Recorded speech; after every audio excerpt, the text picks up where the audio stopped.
Salutations à toi qui que tu sois. T'es peut-être pas au courant, mais j'en ai une bonne à te raconter. Écoute, la Flip Audio Story, des histoires courtes, urbaines et organiques.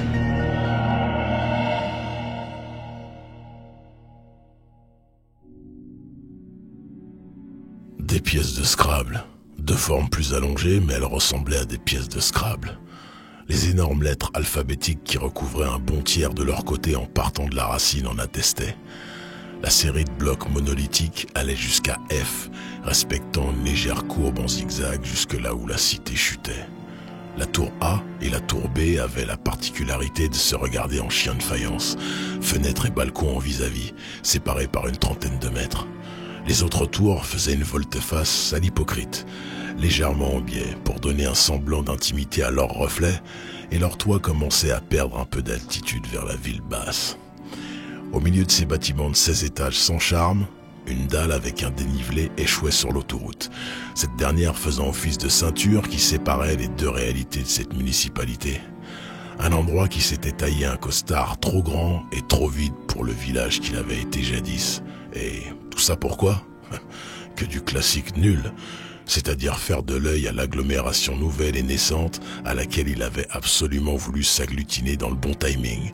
Question de sous-sous, question de subvention, les manigances classiques d'édiles aux petits pieds qui ne voyaient rien plus loin que le bout de leur mandat. Bref, de l'architecture pensée à la merci mais non merci, où le tout confort s'était vite transformé en tout comme mort, car mal desservi, mal tenu, laissé au plus mal élevé et puis finalement laissé tomber tout court, dans un prétendu oubli, comme une tache sur la peau dont on détourne régulièrement le regard de peur de la voir noircir, annonçant un mal pernicieux certain. L'école du quartier regroupait les 3 instructions obligatoires de la République, mater, primaire et collège. C'était justement en maternelle que Romuald et Julia s'étaient rencontrés, ensemble de la petite à la grande section. Ils étaient devenus vite complices, puis amis et même un peu amoureux à l'aune de ce que des petits cœurs purs peuvent comprendre des sentiments à cet âge béni des fées. Mais vous savez, dans ce théâtre joué par des fous pour d'autres fous qu'on appelle l'amour, la plupart du temps sans spectateur, dans ce drôle de jeu-là, au final, ces gamins en avaient sûrement plus compris intuitivement que ce qu'on essaye de rendre logique, rationnel et comptable à mesure que le cerveau se développe en grandissant, en voulant tout classer intellectuellement sous forme de calcul qui tombe pile. À vouloir toujours tout complexifier jusqu'à l'infini, on perd l'essence, et les relations finissent en mécanisme de montre à complications dont la notice n'a jamais été imprimée. Bon chance pour savoir alors quelle heure il est et où se sont planqués ta tête, ton cœur et ce que t'as dans le slibard, dans le cadran. Bref, revenons à nos petits moutons dans leurs enclos de béton. Nos bambins se suivaient partout. Chaque occasion était pour eux une nouvelle aventure à partager ensemble et s'était installée entre les deux une sorte d'évidence, une logique au-delà des mots. Face à ce spectacle touchant, les familles des 2 enfants s'étaient légèrement rapprochées. Pas de quoi passer des week-ends camping réunis autour d'un feu de joie, mais quelques discussions plus longues entre les mères devant l'école lorsque l'heure de la sortie sonnait. Un café 1 ou 2 fois, chez l'un, chez l'autre, quand les humeurs concordaient. Et des salam alek améliorés quand tout le monde se retrouvait par hasard à l'hypermarché, au rayon céréales pendant les courses hebdomadaires du samedi après-midi. Cette ambiance bon teint collait à l'époque, celle des premiers emménagements dans les blocs, notamment les fameux bâtiments A et B. C'est là que les familles étaient installées. A pour Romuald et B pour Julia. Le destin avait apparemment bien fait les choses car leurs appartements offraient une vue presque directe l'un sur l'autre, à 1 étage de décalage. Les liens n'en étaient que plus forts entre les mômes qui avaient la sensation de jamais se quitter vraiment. Mais le temps faisait son office sur les gens comme sur les projets qu'on n'entretient pas. Les choses avaient changé pour finir par faire dégringoler l'ambiance gentillette des tout débuts de la cité. La situation s'était vite dégradée. Peu de ceux qui étaient là au début avaient pérennisé l'aventure, se rendant bien compte de la décrépitude accélérée des installations de leurs nouveaux petits nids douillets, bien vendus, enroulés dans de la salade pas fraîche. Mais devant la pourriture matérielle et sociale qui s'accélérait, certains apparts étaient même déjà vides, et certains par conséquent squattés. L'atmosphère générale s'était violemment ternie. Délinquance, Isolation du quartier à cause d'un service de transport en commun privé en bisbille avec sa concurrence communale foireuse, immeuble aux parties communes construites avec les matériaux les moins chers qui s'étiolaient plus vite que les saisons, restait plus qu'à secouer comme un cocktail à servir, frappé, posé sur le bar avec mèche dépassant du bol de nitro, atmosphère détonnante. Dans ce beau petit merdier, les enfants avaient grandi. Le père de Julia s'était retrouvé sur le cul à la suite du décès de sa femme, la maman de la petite. Et lui qui n'avait déjà pas le profil d'un battant avait définitivement perdu pied. La gosse et son frère étaient aux abonnés absents depuis quelques années. Romuald, devenu un vif gamin de 8 ans, n'avait plus aucune nouvelle de son ex-mini-chérie depuis un bail. Il ne l'avait jamais oublié. Mais à cet âge-là, on a tellement de trucs dans la tête que ça part, ça revient, c'est confus, c'est comme ça. Croisés dehors seulement 2 ou 3 fois en plusieurs années, tous pensaient même que ce qui restait de la famille de Julia avait déménagé. Le petit Romuald observait néanmoins souvent la fenêtre de sa chambre, le soir, sans trop espérer quoi que ce soit, mais juste au cas où. Il y distinguait parfois quelques mouvements, des rideaux qui bougeaient sur un fond trop obscur pour être sûr de ce qui se tramait derrière. Son souvenir de Julia devenait petit à petit un truc doux et épars dans le brouillard infini du temps qui passe. Du côté de Julia, la vie était devenue aussi différente que celle de la cité depuis que sa maman était passée à trépas. Sa mère portait la culotte à la maison, ce qui avait toujours équilibré l'âme assez mollassonne de son père, à tous les niveaux. C'était la façon de fonctionner de ce foyer de 4, les parents et leur progéniture selon le choix du roi, un garçon et une fille. La chef de famille, véritable vernis protecteur féminin, les avait quittés aussi brusquement que tragiquement dans un horrible accident du travail. Pour résumer, son corps s'était retrouvé broyé dans les dents métalliques des chaînes d'embouteillage de l'usine de soda de la région, au service de laquelle elle était depuis au moins une quinzaine d'années. Le choc a bien entendu été terrible pour les gosses comme pour le mari, mais là où ce dernier aurait dû jouer l'aigle protecteur qui prend sous son aile, scrute les dangers à l'horizon pour les éviter et vise comment ramener au mieux la pitance dans le nid, il n'a en réalité été qu'un gros pigeon. Un gros pigeon au ventre mou, aux pattes cassées et aux ailes atrophiées, qui n'a fait qu'essayer de voler en zigzag pour échapper à la réalité et finit par s'écraser lamentablement dans son propre guano. C'était trop pour lui, qui n'a jamais pu se sauver lui-même quand l'adversité se dressait, alors pour ses petits, c'était râpé d'avance. Constat bien merdique, qui fait carrément pousser de traviole n'importe quel haricot, même magique. L'employeur de sa défunte femme a jubilé lorsqu'il a compris que ce qui restait de la famille de l'accidenté mortel ne ferait jamais de scandale assez audible pour provoquer une enquête sur les conditions de travail et la sécurité des installations de l'usine concernée. Et les syndicats se sont fait fermer leur grande gueule intéressée à coups de promesses de primes de fin d'année plus grassouillettes s'ils n'incitaient personne à fouiller la mierda ou à tenir de pancartes en criant. Et tout s'est vu passer avec quiétude sous les radars du scandale. Fastoche quand on est moche. Le daron esselé et incapable de réunir les éléments indispensables à la reconstruction de sa famille était resté paumé là pendant des jours à accuser le coup sans rien faire après le drame. Avec son absence de réaction, une couille en appelant une autre, il n'avait pas tardé à perdre son propre taf, un truc pas mirobolant mais qui permettait de survivre en ces moments difficiles. Julia et son grand frère, effarés et ne captant pas l'intégralité du mauvais scénario se déroulant dans leur petite vie, sentaient bien la mauvaise passe mais continuaient de se raccrocher à leur papa, lui faisaient confiance comme on fait confiance à un capitaine qui ne ferait jamais foncer le bateau family sur les récifs. Mais peine perdue. Le père s'était mis à jouer aux courses de bourrin sans expérience dans l'espoir fou de se refaire, écumant les bars tabac de la ville, plus glauques les uns que les autres, pour assurer la boîte de raviolis sans goût sur la table le soir. Miséréré. Je parlais de pigeons tout à l'heure, et c'était à dessein, car à force de roucouler ses bruits sourds de désespoir et d'afficher son bec abattu doublé d'une volonté faiblarde un peu partout, les serpents urbains avaient bien capté sa détresse. 5 sur 5, comme des saloperies sûres d'elle pour lui sucer le sang. Parce que ce con avait touché un héritage d'un parent éloigné il y a peu. Et parce que sa femme était la seule raison pour laquelle il n'était pas aussi con avant. Elle guidait sa vie. Le petit pactole de mamie, elle avait décidé de le garder pour que les enfants en profitent quand ils auront l'âge de quitter la mélasse de la cité et envisager un avenir meilleur. Pourquoi pas des études qui font sortir par le haut d'ailleurs. Ça s'appelle le sens du sacrifice.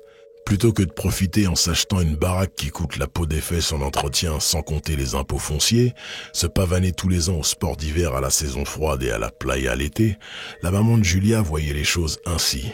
On tient le coup, autant qu'on peut, ici, même si on voit bien que ça devient pourri, mais on dépense juste ce dont on a besoin. Pas de folie inutile.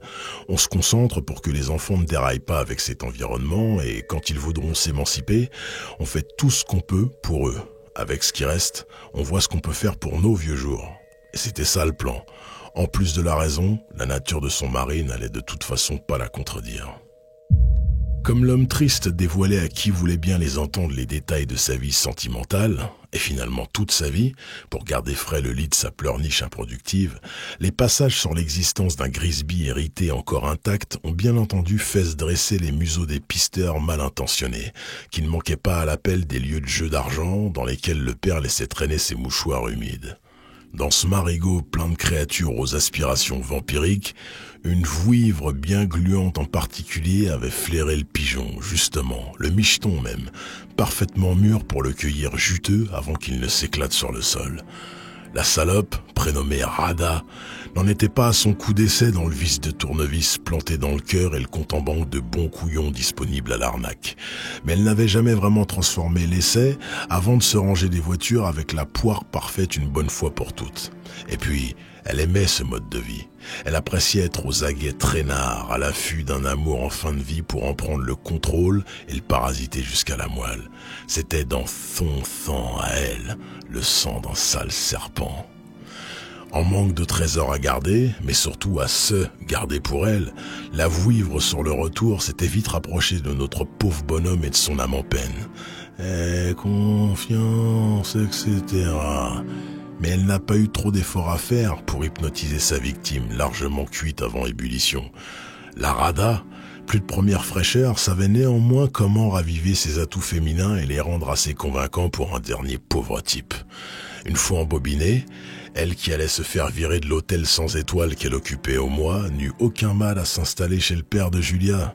Sur place, entre l'écran de la ceinture de sa jupe qui se resserrait au fur et à mesure des chantages successifs et les bateaux pas possibles montés dans le processus de lavage de crâne organisé pour perdre complètement le pauvre homme dans la facilité et la confusion, elle avait tissé une toile sans issue presque parfaite. L'héritage avait été attaqué à coups de crocs féroces mais progressifs, histoire de faire durer le goût du sang dans sa bouche avide. « Allez, cherche pas un nouveau boulot, ça mène à rien. On a de l'argent, maintenant, pas besoin d'aller se faire des problèmes, on a assez pour vivre. Et n'oublie pas mon oncle en prison, ici, et ma pauvre mère au bled qui est malade. » C'était gros comme une maison. Mais ce veuf manipulable courait après ce qu'il avait perdu sans rien plus voir clair. Sa maison, sa femme dans sa maison, c'était tout ce qu'il souhaitait entretenir comme illusion. Alors il se laissait duper par la grosse radasse, et un peu par lui-même aussi, en entretenant elle, par défaut. La seule ombre au tableau pour Rada, c'était les mouflets. Évidemment, eux la considéraient comme la pièce rapportée qu'elle était et lui faisaient remarquer.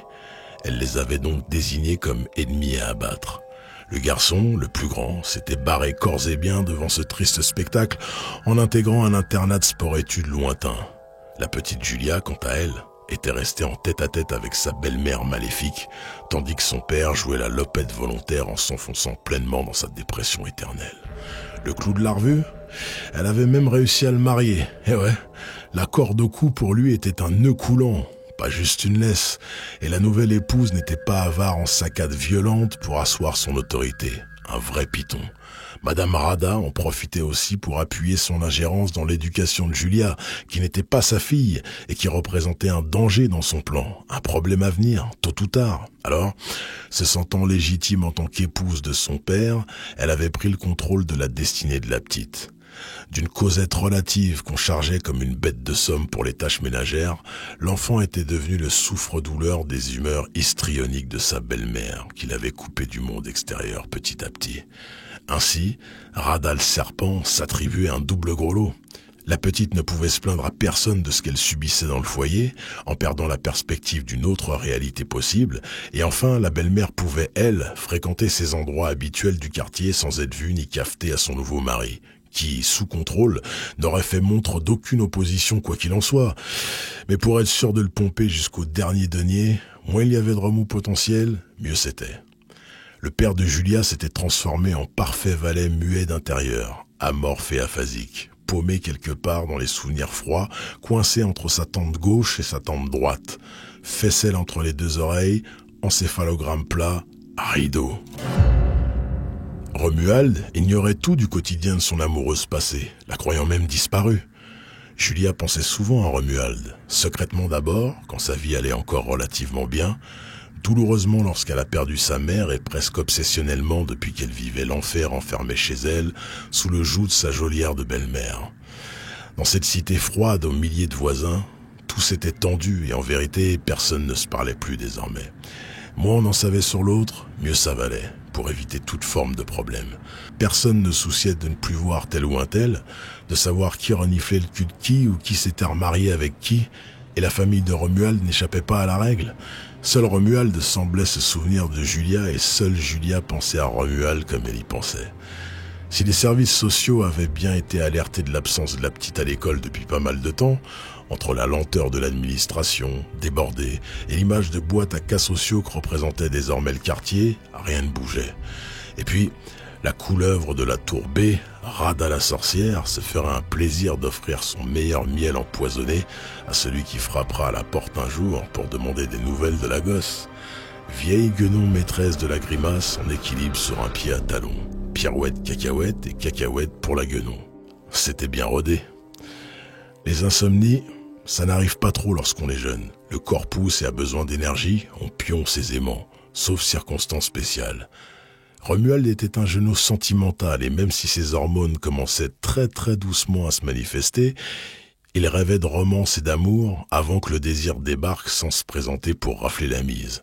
Il pensait donc à Julia, ce soir-là, dents brossées, devoir fait, couché dans son lit avant que le film de deuxième partie de soirée commence, ses parents encore au salon à fumer des cigarettes devant la télé. Le visage de Julia devenait une obsession, et dans un moment de fulgurance qui impose l'urgence d'agir, il se redressa sur son lit pour fixer les fenêtres de l'appartement de Julia, figées depuis longtemps. Les volets n'étaient pas fermés, les siens non plus. Les mécanismes chips censés les automatiser avaient lâché dans toute la cité depuis belle lurette. Mais le garçon s'obstinait en pensée. Où est-elle? Qu'est-elle devenue? Comment le savoir?